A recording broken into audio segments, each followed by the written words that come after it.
Okay, let's get started. For you, those of you who don't know me, I'm Will Johnson. What I'm wanting to do with us today is to explore what I'm calling an original face meditation practice. One of the most famous Rinzai koans is, what was your original face before you were born? I've personally never engaged in Rinzai Zen. I have a number of friends, students who have. You're given these illogical statements or riddles, and you go and you sit and you ponder and you ponder and you ponder until you have some kind of breakthrough. Now, what we're going to do here today is explore that koan, but not from a Rinzai perspective, but from this Hollow Bamboo Dharma perspective that's very, very deeply oriented towards awakening. There's someone else coming in. Awakening would sow asleep.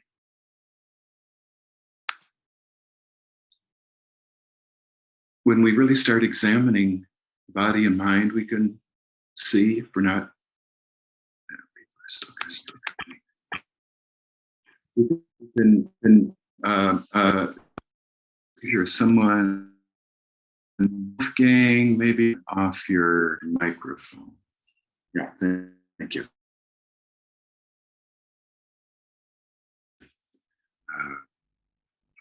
Okay, let me get back on. You know what we're viewing with these practices is we can see, we can hear. What's so asleep is just this feeling presence, what I call the shimmer. And what I'd like us to do is start there. What we're going to be doing here together today, and this is going to be fun for me to see how deep this can all go with all of us. We're going to explore a series of little somatic, body-oriented koans. And that will culminate in this koan of what was your original face before you were born. Okay, so everybody, especially those people who've never worked before, go ahead, hold out a right hand in front of you. Just put your awareness in your hand.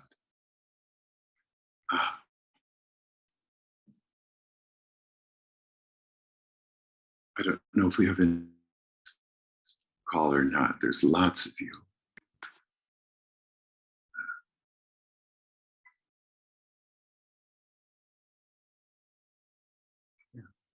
You know what's going on? What's happening in hand? Luca, sleep it. That's our dog going after a wild animal. If you could hear that. I'll just do this. Usually, if I'm in a group or a large in-person retreat, people will say, "Well, let's see." They feel a weight there. They feel a density, or they feel coolness or heat going over the hand, and then we just keep going in deeper. We go in deeper. We go in deeper, and right in the middle of the hand, what we inevitably wake up to experience is that it's going like this. These little wavelets, minute particles of sensation. They're there. You feel that? You can get that, yeah? Some people will call it energy. Some people will call it pulsing. Some people will call it vibration. But there's something tactile that's really moving around, and we can feel it. Now, look, what we're doing with this practice initially is wanting to, in a sense, make a leap from a consciousness that is largely lost in thought. This is a consciousness that passes as normal in the world at large. We're identified with all this thought stuff that's going on. I just got to notice my internet connection's unstable. It's lose me, just hang in there and I'll get back. Okay. And, one of the attributes of this, what passes as normal, is we have to squelch. We have to put a shroud on the, again, shimmer of the body. We have to shut it down. So we, in a sense, are attempting to reverse that. To pull the plug on this lost in consciousness and awaken, reinvite sensation to come alive again, just as we did with our hand. You put out your hand. Oh, I don't feel much. Ooh, kind of like stars coming out at night. And my God, it's just filled with this shimmery vibration.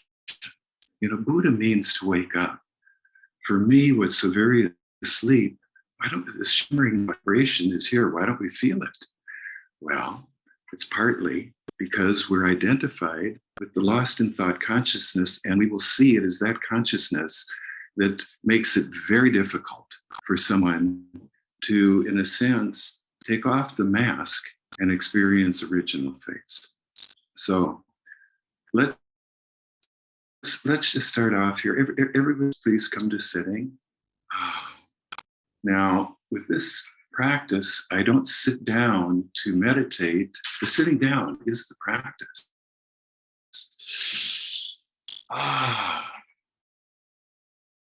Sitting down. One of my missions, sharing all these practices, I want to make sitting practice within the Dharma world more user-friendly. Too many times, we go into long retreat and it's so unnecessarily painful. If we just pay attention or explore a couple of koans. First koan, it's the koan of the line. What the line tells us is that there are two laws of gravity. One law we all know, we're drawn to the earth. We're all subject to that. We all understand that. The second law is not that well known. Yes, we're all drawn to the earth, but there is a structural coordinate. It's almost like a magical door. It's the axis of verticality. It's why sequoia trees grow so tall. The skyscrapers can do what they do. And if, as we sit down, we explore the koan of this line, how does exploring that koan affect my experience of sitting?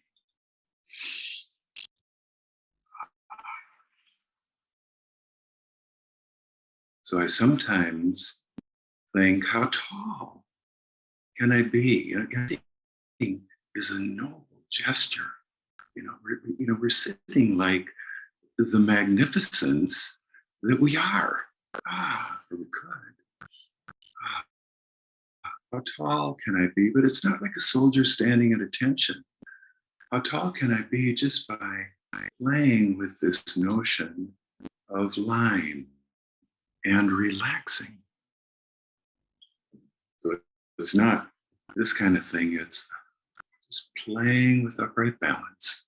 Just playing with it.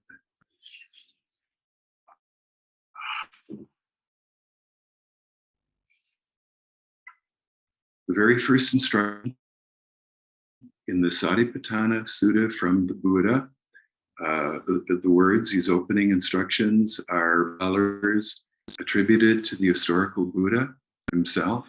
Very first line, sit down in a posture of meditation with the spine erect and upright, the line. But we don't want to do it with all sorts of tension.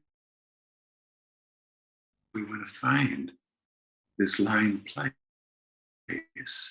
because it is going to allow us to start letting go. We don't have to hang on with muscular tension in our sitting posture or standing posture, whatever we're doing in life, to keep us from falling flat on our faces. Right? We just play.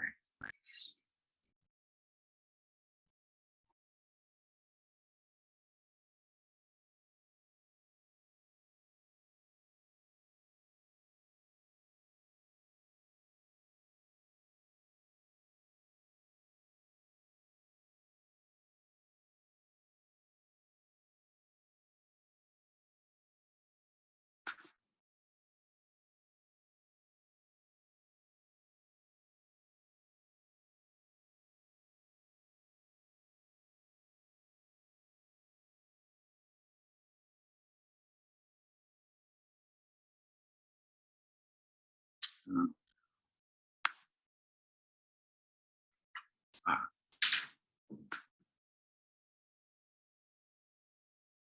Okay, I'd like to believe that I'm back. Hey, Steve, I can see you. If you can hear me, would you just raise your hand? You guys can hear me. Okay, I'm back. Um, I live in Costa Rica. And as we often say down here, even paradise has its shadows. Electrical reliability and internet are at the top of that list. But anyway, here we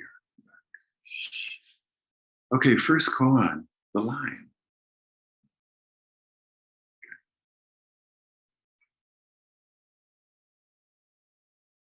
Second koan, to help us establish the foundation that's going to culminate in original face, is, we were alluding to it just a few minutes ago, when you are caught in the consciousness of lost in thought, or we're in our minds ruminating. We all know that place. It's natural. There's nothing wrong with it. We need to get good at it to function in the world of form. But the majority of us, everybody who's on this call right now, we are all aware. It drives us a little crazy too, and we've all maybe had glimpses. Oh, there's another dimension, just a whole other dimension that is not lost in thought.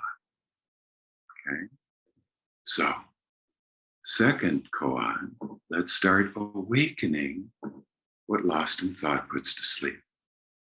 Okay, so remember what's going on in the hand, every part of the body down to the smallest cell. This stuff is going on. Well, it's not always shimmer. Sometimes it's pain. Well, it's about accepting whatever is here. So what I'd like us to do, let's take a very brief body scan. We can just put our awareness right up in the top of your head. Right up in the top of your head. No, don't try to create anything, just like you're looking at the palm of your hand. What's going on right up there in the top of your head? Now, in addition to kind of extending these invitations, we do it with our attention. It's our invitation extender, like shining a flashlight in the basement in a dark corner. Invitation is extended. It's okay, sensations. You can come back to felt life. Okay? As soon as the sensation accepts your invitation, relax. Relax it. Remember, this lets you let go. So we can let go and we can relax. Take our awareness to the whole of the scalp area, and not just awaken sensation. As soon as the sensation awakens, relax. Let it go. The forehead. The eyes will be coming back to the eyes. Yeah, feel. Sensations in the ocularis muscles. The sensations in the temporalis muscles, the side of the cranium. Just let them be there. Face. Whole cranium.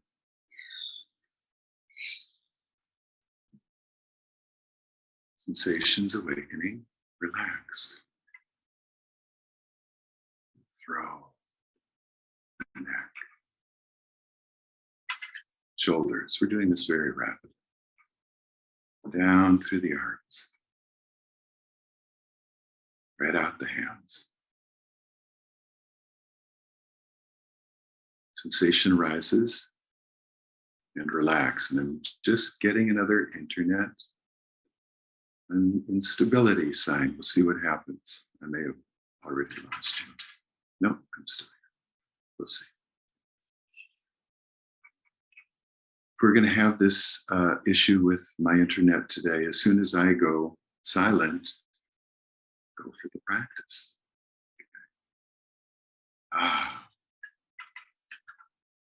The whole upper torso, the chest, thoracic spine, the back of the ribcage.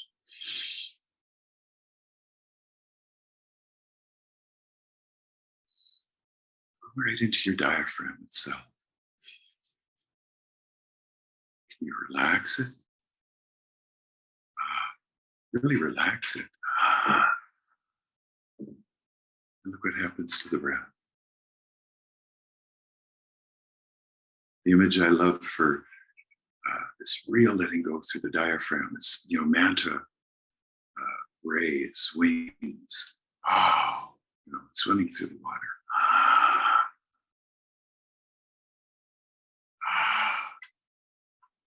Now hold your diaphragm really still. Okay.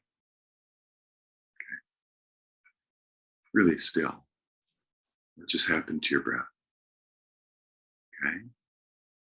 So let go. Feel into it. Let it go. Down into the lower torso. Feeling, awareness.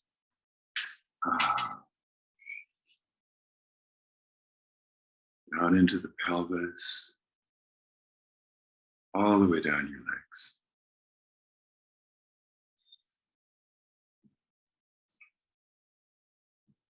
So if the line is the first koan in this series of practices, and we have the Buddha telling us to do that, what we're going to do now for this next level of the practice, shoot ahead into, I think it's 12th century, Tilopa, one of the seminal Mahamudra teachers coming to Tibet, gives the whole of the instructions, one pithy sentence: relax. Do nothing but relax. Do nothing with the body, but relax. Evoke the feeling presence of awakened, relaxed shimmer. Okay, so we need this first koan first, right? Because what we're talking about is letting go of tension everywhere in the body that you don't need anymore because you're playing with balance. You're not hanging on.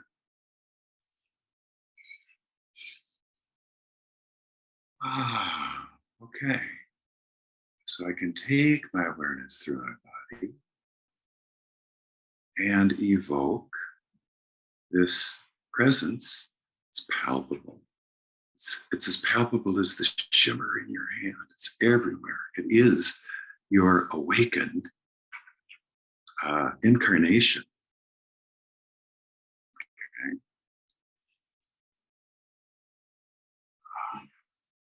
Through the whole body. It's like you extend invitations. It's okay. You can come back alive. I know you've been exiled. Because ordinarily we don't feel anything, right? But sensations awaken. And immediately we greet them with this gesture of letting go, of relaxing.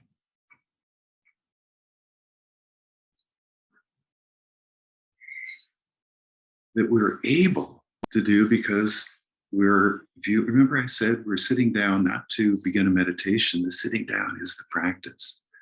We're playing with, sometimes I think of this practice as a very subtle, spontaneous dance, a surrender dance of balancing. Because when you play with balance, you don't have to hold on to anything. You don't have to grab. Huineng, abiding nowhere, grabbing nowhere. Awakened mind arises. Okay. Let's add a third koan now.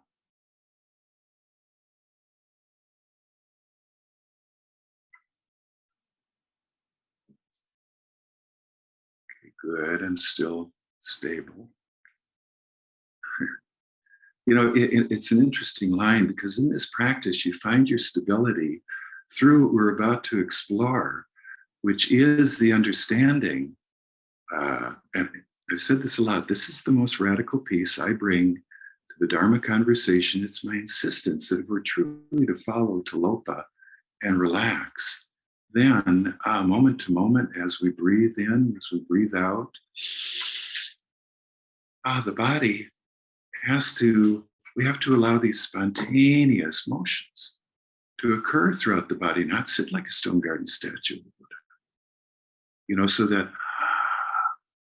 breath makes its way through relaxed body, just in the same way that a wave makes its way through a body of water.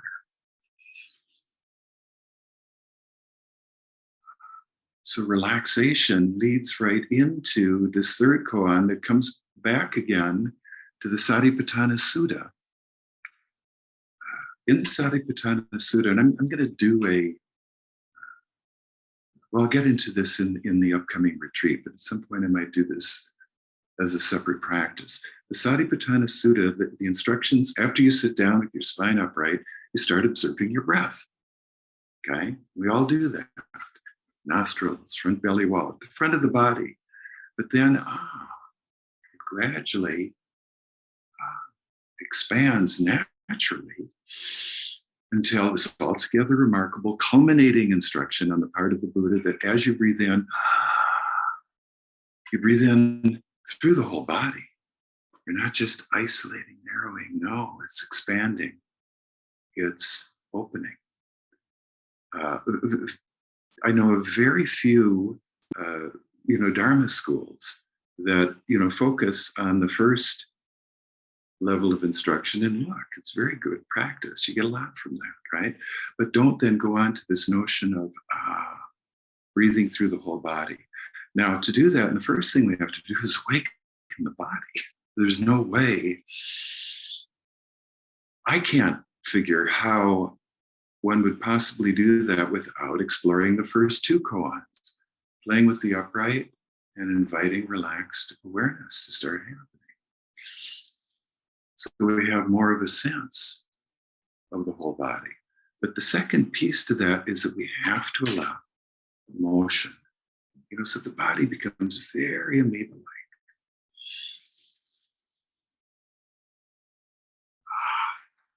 Very amoeba-like. And that is, the most relaxed state. Tilopa, that one statement of Tilopa is probably the one that had I been born on a desert island with nothing, there's that one statement that I think everything else would have come from.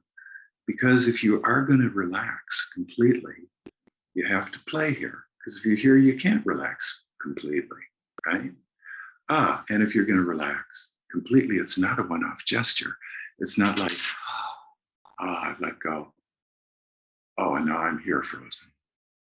And we lose the relaxation. Let's just pay a little bit of attention to our spines right now, everyone. The spine, it's not a column in a Roman temple. All these vertebrae, the joints between the vertebrae are there for the purpose of moving, right? If you examine your spine right now, for most of us, that we've done, a lot of good, strong practice, still we'll, examine our spine, and in the posture that, somehow is, the most popular posture in the Dharma world is frankly a posture of an enforced stillness. And, this is what I guess I'm hammering at. So it doesn't have to be that way. And it's there in the teaching. Somehow inadvertently, we've gotten very still. And that stillness causes an enormous amount of pain, especially those of us who sat through long retreat, you know what I mean? It stops breath in its tracks. You can't breathe through the whole body if you're frozen. And all of that tightness in the body feeds the already, in a sense, out of control parade of random and unbidden thoughts in the mind that are so important to keep us from removing the mask and experiencing our original face. So let's just pay attention to the spine, the lumbar spine. Go ahead and take a good, strong breath into your lumbar spine, almost as though it's a balloon, and feel how you can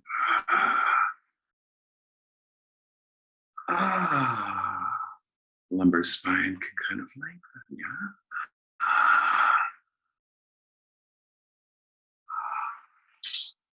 When I'm doing that, I'm feeling, oh, this energy going down into my knees and kind of a tensing and an upward lift.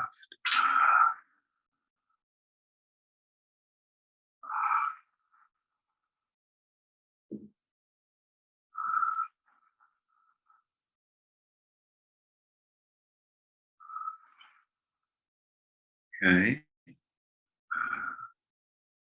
Freeze it. Just don't let any emotion come in. And even just in a little bit of exposure to, yeah, it could move a little bit, suddenly keeping it very still. Well, for one, what just happened to your breath, right? So let's go up to the thoracic spine. Breathe into it. How does it want to move?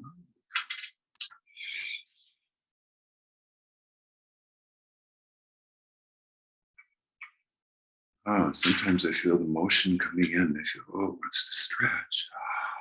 Again, the thoracic spine. Kind of undulates, fills out and back. It's undulating.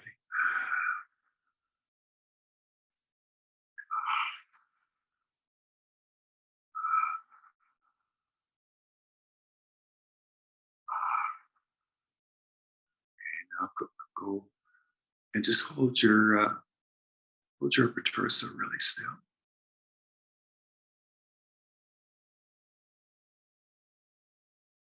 And even with just the littlest trace of giving yourself permission to relax, these motions start. Sure, there's a lot of uh, uh, dense habit pattern and wishes on the part of the disembodied, lost in thought mind, not to let these motions happen. But just breath by breath, it just starts letting go and go now right up into your neck, cervical spine.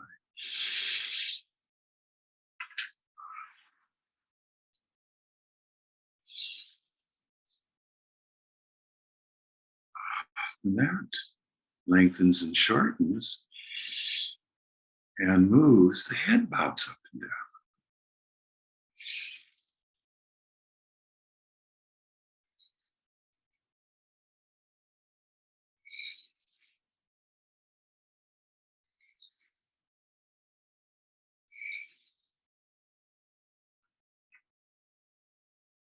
So the third koan is really about exploring uh,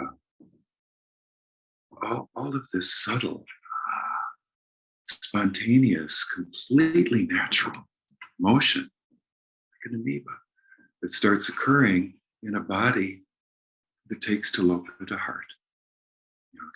The Mahamudra, the great gesture of the body, is this gesture of letting go. Remember, abiding, grabbing, nowhere.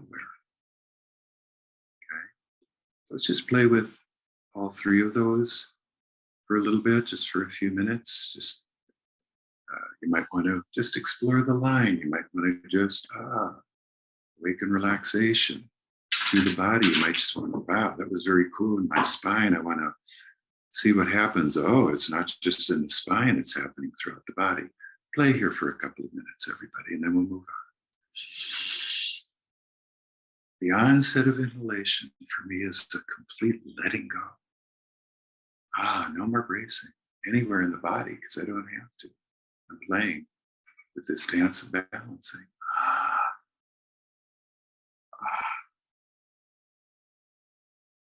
Yeah, right. Awakened evocation, palpable, relaxed presence, motion.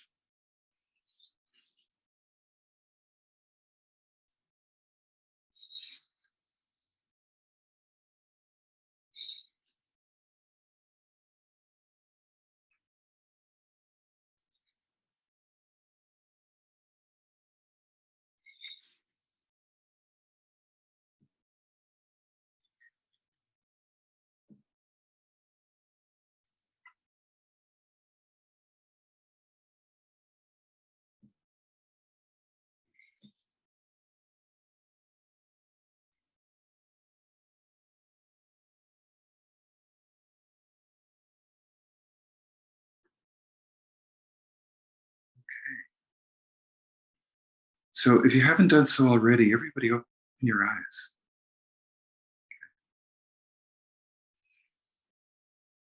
Now, wherever you are, it doesn't matter what you have in front of you. There is a visual field, right?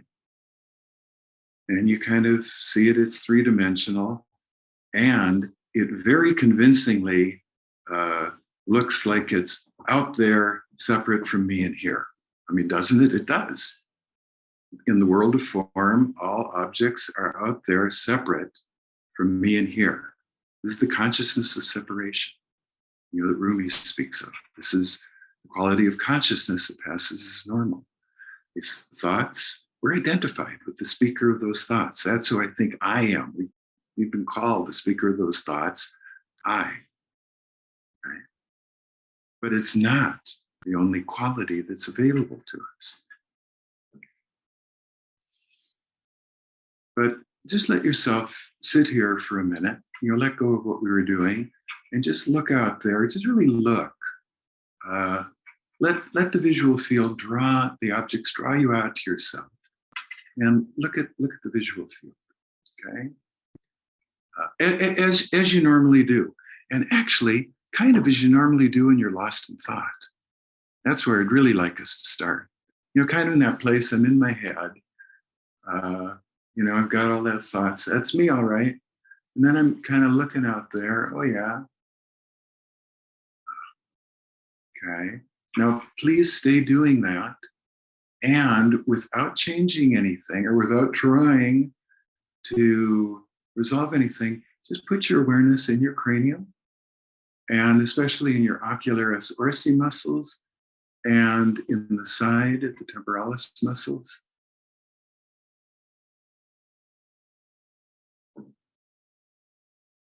There is a lot of grabbing and holding quality in the cranium going on. Can you feel that? Okay. To contrast that, so it'll be able to really be aware of actually, when I sit here as me and I look out onto everything out there and I look at it, I have to do something. I have to bring a pattern of tension, into my eyes. And when I am doing that, when I'm caught in that tension, what is also going on is there's this definite, I'm in the world of form, I'm just an object, no two objects can occupy the same position in space. Between kind of what lives in here and out there, there's this kind of filter, this veil. It's kind of like a smoky picture show, right? On this phantom screen, you kind of see some quality of yourself acting itself out. Okay. Let's go back to our sitting posture. Open your eyes. And as soon as you open your eyes, I don't want you to focus on, the visual field's going to be here. Don't focus there. Just go right into the ocularis orsi muscles surrounding the eyes. Go right into your eyes. And soften them. Relax. Feel, invite sensation to awaken.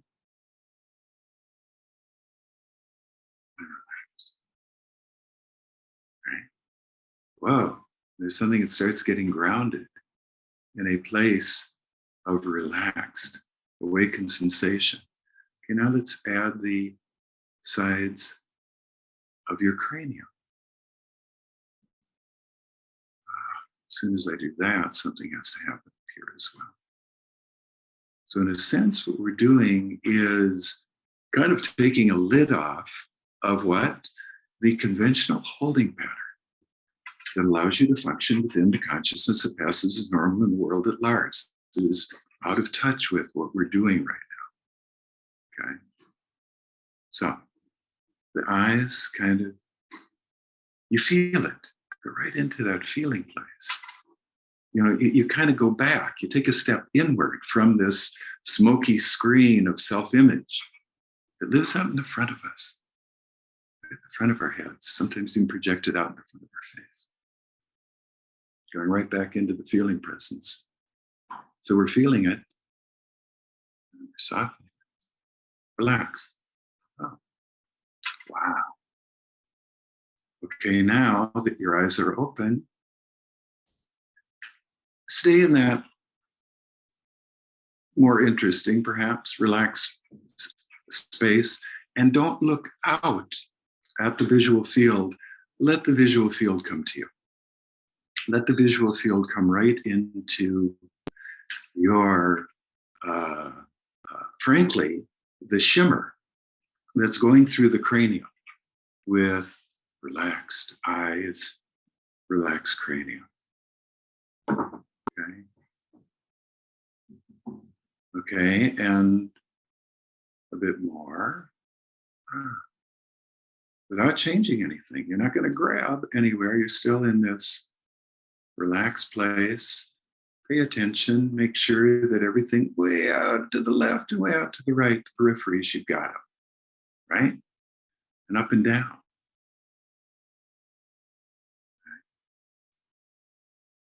Okay. So what was your original face before you were born? In other words, what would your experience of your face, of your head be like before you took advantage of it or took possession of it? We kind of took advantage of it. Well, it was here for you to do what you wanted to do with. We took possession of it and created this kind of holding that supports the consciousness of egoic perspective and lost in thought. Again, there's nothing wrong with that. It's just that it wants you to believe that it's the only setting on the camera lens of consciousness that any person in their right mind would want to have anything to do with. And all of us on this call are, I believe anyway, whether we would use these words or not, are here because, something getting caught in that perspective, something ain't right. Something is not, it's not working right. So what happens when, with your eyes open, you soften? I start with the eyes, goes wide through the head, out to the top, and the visual field starts coming in and taking up that now empty space that a few minutes ago was occupied by lost in thought. And there's something happens here, whereas I keep softening this, and what I'm softening, I'm taking down the picture show. I'm just pulling the plug. Do nothing with the body but relax. Wherever there's tension, relax. Well, first of all, you have to give yourself permission to actually feel it. We're so loath, and look at, I don't glorify unpleasant sensation. I don't like it any better than anybody else. But when we let body awaken as it is, okay, if it's unpleasant sensation, perfect, that's the doorway. I can't relax held sensation until, first of all, I've felt it. The feeling presence is brought to awareness. Keep playing here. It's almost like whole body awakened, whole visual field emerges. Isn't that weird? Oh, but as soon as I and the thoughts come back, separates back into the world of form.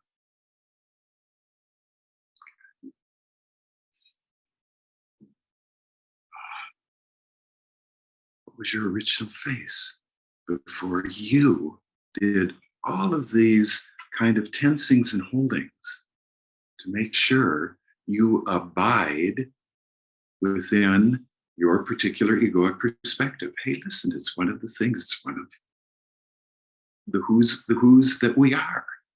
It's just not the whole thing. And we start softening all of the holding in the cranium. it's really interesting in this, last year with the year-long intensive people that I've been working with. A lot of it has really been focusing on this letting go through the cranium. Sure, it's awakening the body, but still, the thought abides, it abides, it abides. You can't force thought away, you can't shush it up, but you can feel into an awakened cranium and relax it and let it go. So that's been, been one of our focusings. And what we're all finding is that what lets go is the holding that creates the exclusivity of the consciousness of separation that Rumi talks about. So what passes is normal. I in here, everything else out there, I. It's a demarcation of separation. So we're letting go here of all that we've added, that we've superimposed upon the original.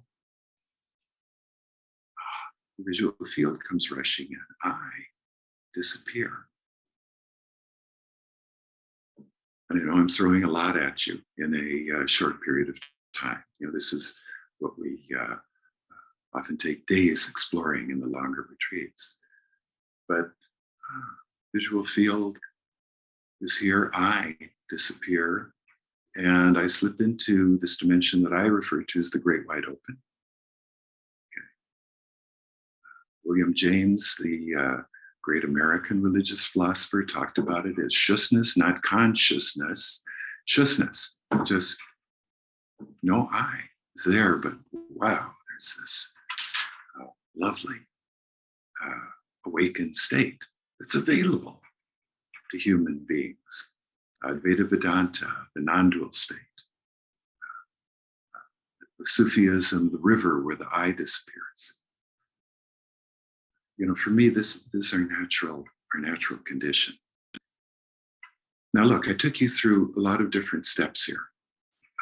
Koan 1, the line. Buddha, sit with the spine erect and upright. Koan 2, evoke relaxation. Tilopa, do nothing with the body, but awaken relaxation. Koan 3, as you breathe in through the whole body. As you breathe out through the whole body. The allowance, giving yourself permission to sit down. What is the easiest, most comfortable way to sit? It's not sitting like a stone garden statue, Buddha. Okay? Finding, the greatest ease in your sitting. Playing with these principles alone makes your time in Vipassana retreat or Zen Sesshin or Vajrayana Datun immeasurably more comfortable. The bonus is that playing with this, I originally, how can I make this experience? How can I make this experience more comfortable? It's interesting, my microphone just changed.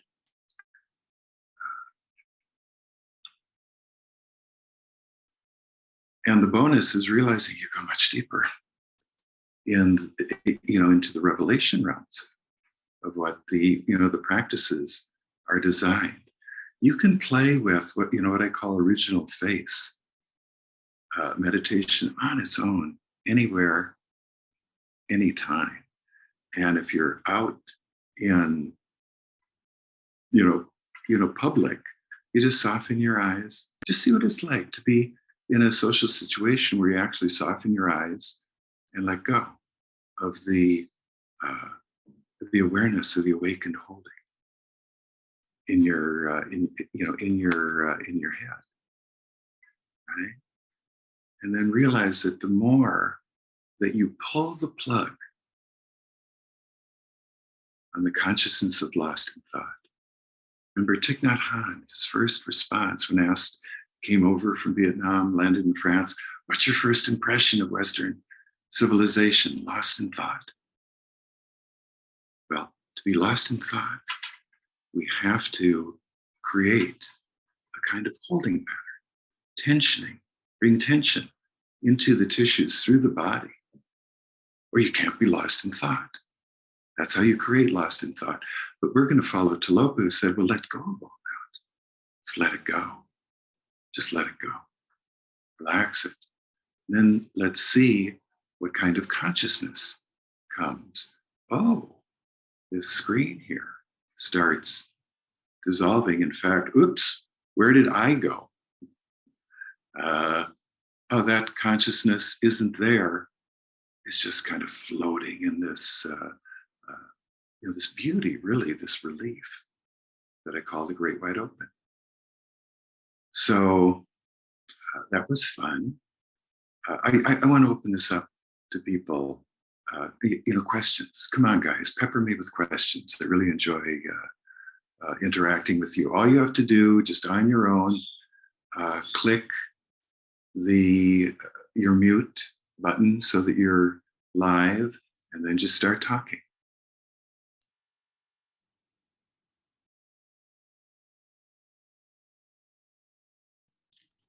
Okay, I'll say something.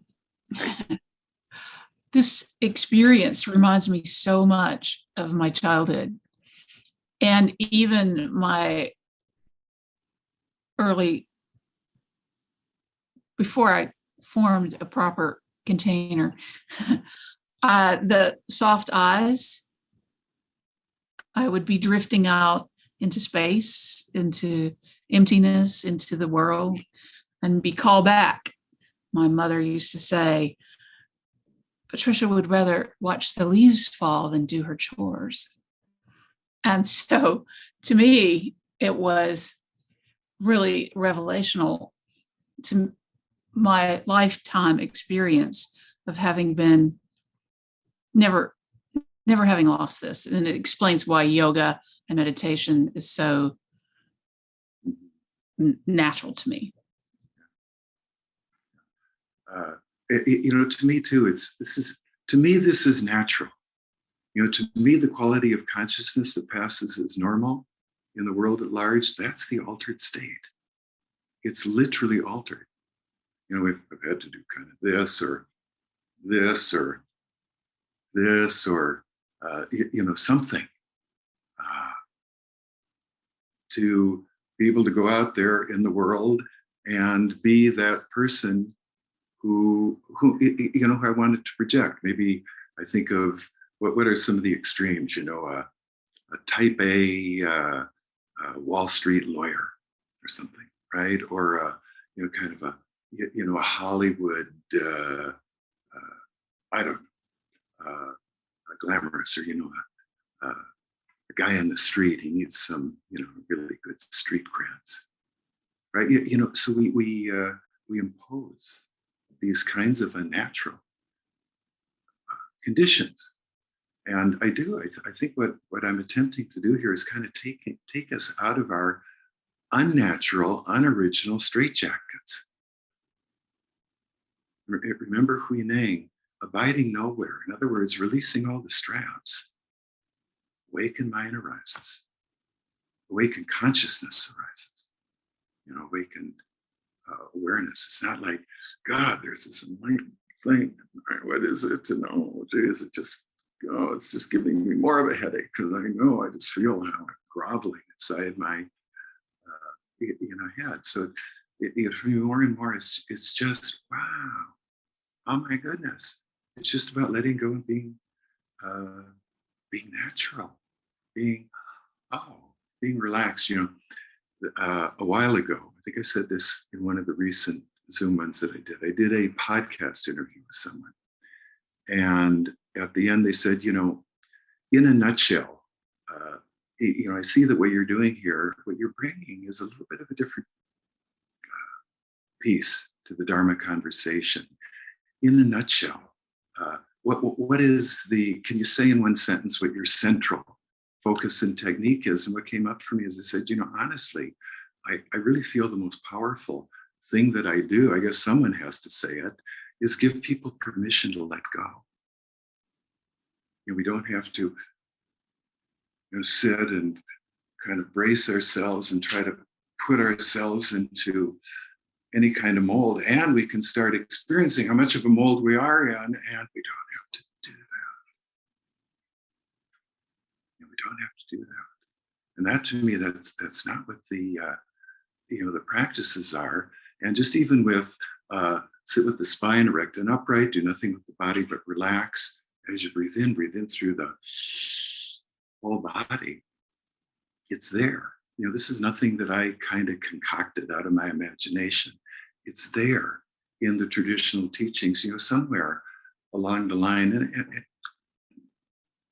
we've lost some understanding of that, some, focus of that, or just have forgotten, what it might be. As I said earlier, this phrase keeps coming up. I want to make this experience of sitting so user-friendly that we realize that, oh my God, I just want to do it more and more and more. I love what's happening, right? And let go of, okay, I'm going to sit again this morning. Okay, I'm going to get through it today. Get through my hour. Believe me, I've been there. This is better. Someone else. Who else is something? Will? Yeah, hi. I've been studying with Christopher Sunyata for the last 2.5 years, and I feel better in my body with pain and tensions. The one thing that I'm still struggling with is very quickly after I sit, I fall asleep. Okay. Well, and so you're struggling. Is this Baldo? Is that you? Yes. Yeah. So what's wrong with falling asleep after you sit? And so I've been through retreats with a friend of mine. We keep elbowing each other, and one falls asleep, the other elbows, and then when I'm back up, he's falling asleep, but I'll elbow him, and we spend the whole retreat doing that. And so there is a part that feels relaxing, and there is a part that I would love to somehow remain awake, remain present. Okay, a couple of things. First of all, you've been working with Christopher Sunyata. Chris and I have known each other for many years. Chris was one of the people in the teacher's training. Chris is a wonderful person to work with. So good on you. And Chris, I see you're on this call too. So shout out to you. Mm-hmm. Okay, a couple of different things. It's really common, like to go into long retreat, Vipassana retreat or Zen sesshin, and especially the first couple of days you're sitting there and you just go into these.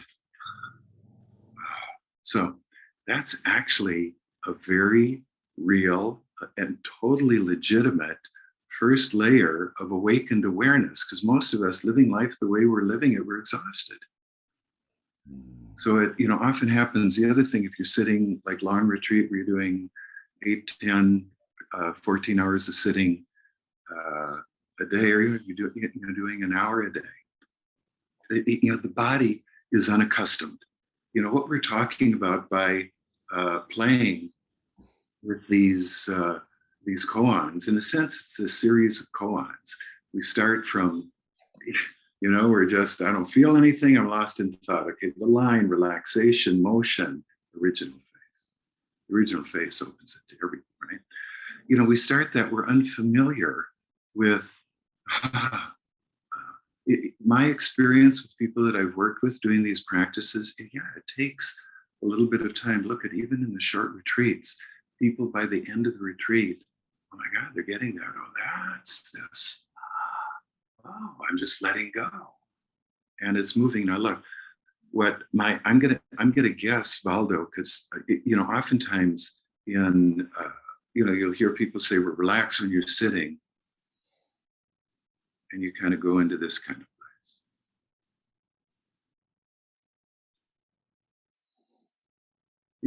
And it kind of is.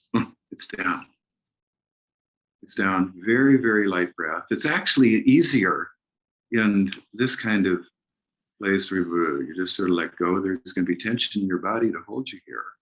But the breath gets very, very small. And if you're just doing practices focusing on breath coming in and out of the nostrils, frankly, it's more helpful. That first stage of the Satipatthana breathing, it's narrowing. Okay.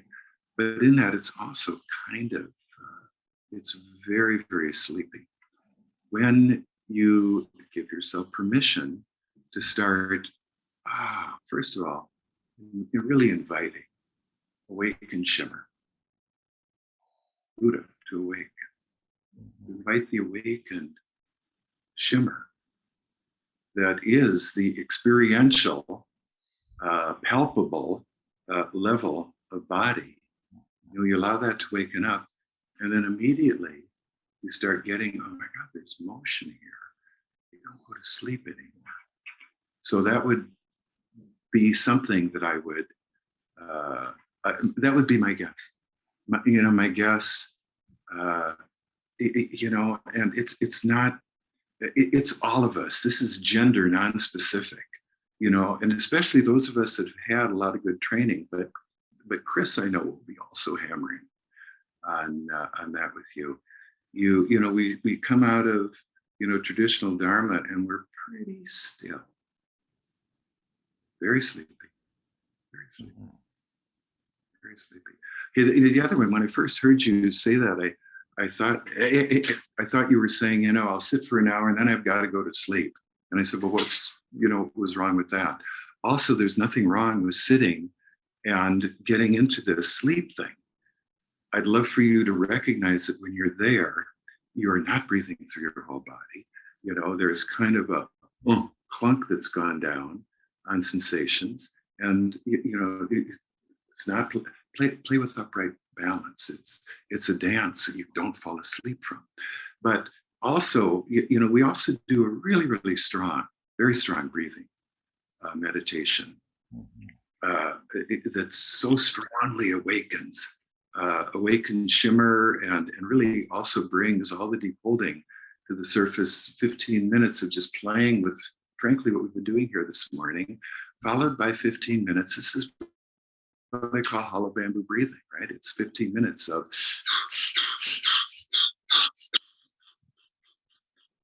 just letting go. And it's not so much a breathing practice, it's a letting go practice through the line. But after 15 minutes of that, we let go. The shimmer is awakened, and we just ride these awakened currents. And the last phase, we lie down on our back, and it's very common that we go to sleep. So, both of those going to sleep at the end of the hollow bamboo breathing, nothing wrong with that. And also, it's part of it. And even, when you're starting, get that the sleep is there. You know what I find over and above the sleep, this posture of holding. So many of us as meditators have so much pain in our neck or our shoulders, in the middle of our lower backs. Those of you who have pain in those parts of your body, as you keep exploring sitting, put your attention there. Let's say the lower back. It's so much pain. So much pain here, my lower back. Go into an awareness in your lower back. I'm willing to gamble dollars to donuts that lumbar spine is not moving, and that the sitting bones are just locked in. Okay. Anyway, I don't know if that helped, Waldo. But yeah, someone else. Let's keep going here a little bit. I'm fine with staying. It's Susan Lee. How are you? I sat with you Wonderwell and Dharma Ocean, and it's so good to see you and hear your voice. I'm wondering if you could speak to the possibility of standing. At the retreats, we lay down when we were tense, and standing is a way that I have found to release the pelvis and also not be sleepy, and still have the upright to play with. In many-minute retreats, teachers are often fine with standing up as a way to get over the sloth and torpor part of it. But in those 10-day retreats, you had body workers, and I wondered if you could speak to body practices and body work as an adjunct to this possibility of being ever more open. Yeah. Okay. There's a lot there. First of all, at some of these first retreats when I started, I'm an outlier in the Dharma world. I never formally affiliated myself with any one tradition or lineage, but I got invited into that world uh, my sense is because, the way people were sitting, it was just becoming an obstacle for the teachings to do their business. Okay, it's so much easier. And so much of what I'm doing is so deeply body oriented. And it's around playing with this upright line that, Susan, you remember, and Steve, you were at that, I think, Steve, you were at that first retreat that we brought a team of Rothers in. It was magical. It was magical. I would love to see as Western Dharma develops that it's not just, oh, maybe I'll get a little body work or some Rolfing or some deep work, but it's a foundational practice because it helps so much in what is essentially a dance of balancing. I mean, that's how I'm sitting. I'm just sitting, breath by breath, just riding this. Just riding these currents. So yes, standing is every bit as legitimate a posture to explore everything we've done here today as sitting. Lying down. I usually do lying down in long retreat just to take a break, if I need it. But you'll see, you'll remember, and we get into this in the 5-day retreat that's coming up. There's lying down practices that help us to keep relaxing and to keep allowing that notion of motion to keep occurring. It's interesting, Susan, because I was thinking about this, I think it may have been last month when I was working with the year-long people. We haven't focused on standing. I have been extremely gratified that Zoom works as well as it does for sharing these practices, right? I mean, COVID made people coming down here, that business model went belly up. So I've been really pleased with how much I actually like this. However, standing up isn't going to work, with the screen. For doing sitting practices, this works wonderfully well. Now look, standing up, yes, stand up, but don't stand up like a stone, upright statue of an Egyptian pharaoh. Okay? When standing was for me the original place of, what I call Sudaba, the surrendered dance of balancing. Because I would stand, this started happening to me in my 20s. I would stand and all of a sudden I'd feel, okay, there's this upright place. Oh, it wants me to let go, and my body starts moving. Okay. And it really was about half a year ago with another fellow that I work with semi-privately out in San Diego, who actually has had a background with Gabriel Roth and 5 Rhythms. Many of us know about that wonderful way. I mean, Gabriel developed a vocabulary for those of us who were never given permission to move our bodies, to start figuring out how to let go. It was wonderful. Gabrielle was a wonderful person.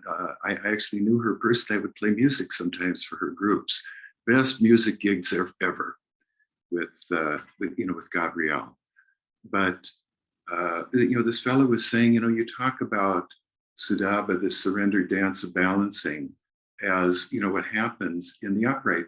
Because when I come to standing, like I say, you're not wanting to stand like Egyptian pharaoh statuary. You come and you want to continue this. Whoa, it's even more unstable. Just these two little feet. And you're playing with balance. It's going to start moving. But then it was this fellow who said, Will, it's really what you're doing in a sitting posture too. Because I've wrestled personally with this notion of saying, what we're doing in a sitting posture is more as akin to a kind of spontaneous motion practice as it is to what we mostly think of as meditation. I sit down and I start using my mind to focus on an object. Do you feel that these spontaneous movements are sometimes an unwinding of fascia? That's what it feels like to me, that my body, there's one kind of motion that seems to be um, uh, breath driven or breath allowing. And then there's other times when my body just takes a stronger or a move that seems spontaneously to loosen something. I don't think about it, but it unfolds. And it just starts moving. Unfolds. It feels like it's an unfolding that the breath kickstarts, maybe. Yeah. So yeah, that's great, Susan. So for me, there are two sources of emotion through the body. One is kind of what we're doing here today, and we're still staying with a reasonably frontal plane, okay? And it's this if I can find this, I can let go, but I don't collapse. And breath. Breath just causes motion through all the joints. Now, you keep letting go with that, and then sometimes these kinds of natural torquings, they just start happening. So you let that happen. The second source of letting go, and this happens, after longer and longer practices, in a multi-day, retreat, we start naturally realizing that, there seems to be another force here that's causing motion. And for me, it's this, what this does, and we start letting go. It awakens what I call the current of the life force. And that's where sometimes these spontaneous kinds of, didn't you use the word sort of unraveling kinds of things? Because what we're doing here, we are facing head on, body on, the pattern of fascial holding that keeps us in this armored wetsuit that makes us, I have a body to function as will out there in the world, will separate from everything else. Only when I let go of all that, really awaken it and let it go, do I feel then this dissolving away, what Rumi calls, it's just this river quality where the I has disappeared and we're just floating in the visual field, in this passageway, in the sounds. So for me, first of all, it's awakening body. Okay, what Ubakin, the great body-oriented 20th century Vipassana teacher calls activating anicca, awakening the shimmer. Anicca is feeling this. This is the reality of body. You feel it in that practice. Okay. The second part of what Ubakin was getting at, he said, and once you activate that and awaken the shimmer, you keep letting go, and you become aware of a force. Ubakin called it Nibbana Dhatu, a force that's going to awaken and heal you. And then really it's just letting that force, melt away all the blockages. Now, it's interesting. The only place where, I don't know, I'm going a step further with that is that forces always move. So it's not like I want to do this practice in a very still body and awaken. Okay, I feel it. Okay, whoa. But forces are going to move.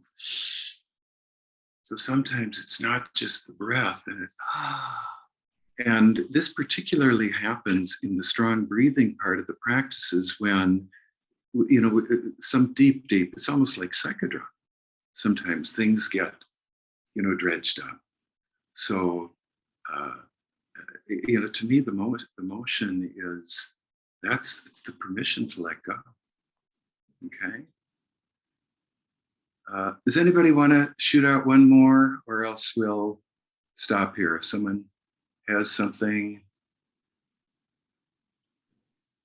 Hi, Will. Hey, Clara, go ahead.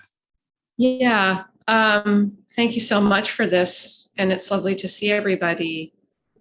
I guess my question is, I've always avoided meditation practice. I come from dance, and yet over the last 3 years, I've gotten so much from just sitting. There are things I would never have seen or been if I hadn't been rooted in one place. So I'm starting to see the value, but I'm running into this stillness problem, which is what's kept me from really sitting in Sangha with people. And I see so much suffering in the Sangha. So I guess my question is like, it's so different if I'm in community, even this morning with a bunch of people who are, willing to let go and move a little bit. And I do sit that way when I sit with them, but the culture, I cannot help but be sensitive to the culture. And so any advice you have or stories you have about loosening the grip, I suppose maybe just by doing it yourself is the only thing I know so far. Yeah. This weird desire to help tell people what to do. You know what I mean? Yeah. Telling people what to do is generally a strategy with not a good return on investment. Okay. So, so it's interesting. And hey, listen, there's a lot there in what you're sharing. That all we can do is do the practices for ourselves. So you're drawn to you're a movement person. You're always a movement person, right? And then, but what are these people doing? They're settling here. Why not do both at the same time? And as if you needed someone to give yourself permission. Look, I had to end up giving myself the permission because not taking it was too painful.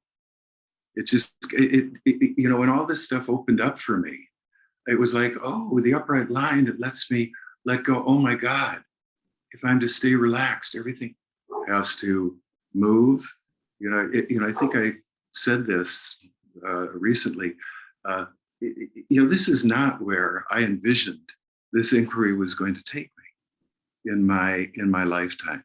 But I, look upon your sitting practice as another dance form. What you're doing is, it's not it's not the tango, and it's not the triple Lindy, and it's not anything like that. It's this surrendered dance of playing with balancing. To, in a sense, to transform from this person who's just sitting here still, and who wants that anymore? Everyone. To my sitting practice, my meditation practice, is this Sudhava, this surrendered dance of balancing. I sit down, and there's something noble about taking this posture. Okay, I sit down, and I just start entering the surrender dance of balancing by going through the koans that we played with here this morning. Now, there would be some traditional retreats that they might get a little uncomfortable, frankly. And there'd be lots. I tell people, take this stuff into your Vipassana retreats.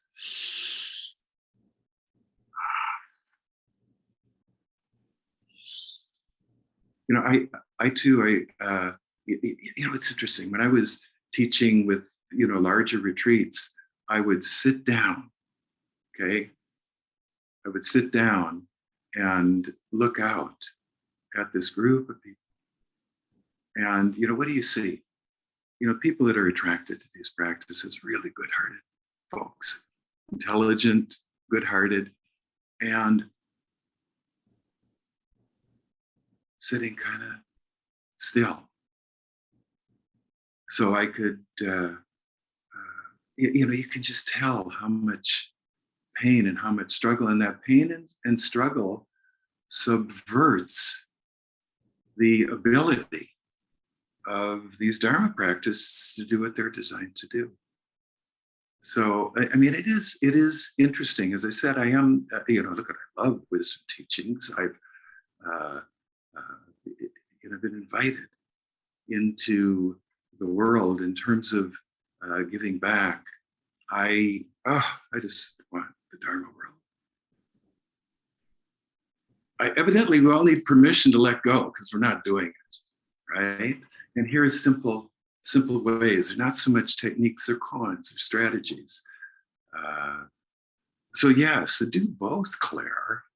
Really, sit down and just see. It's kind of like Indonesian latahan.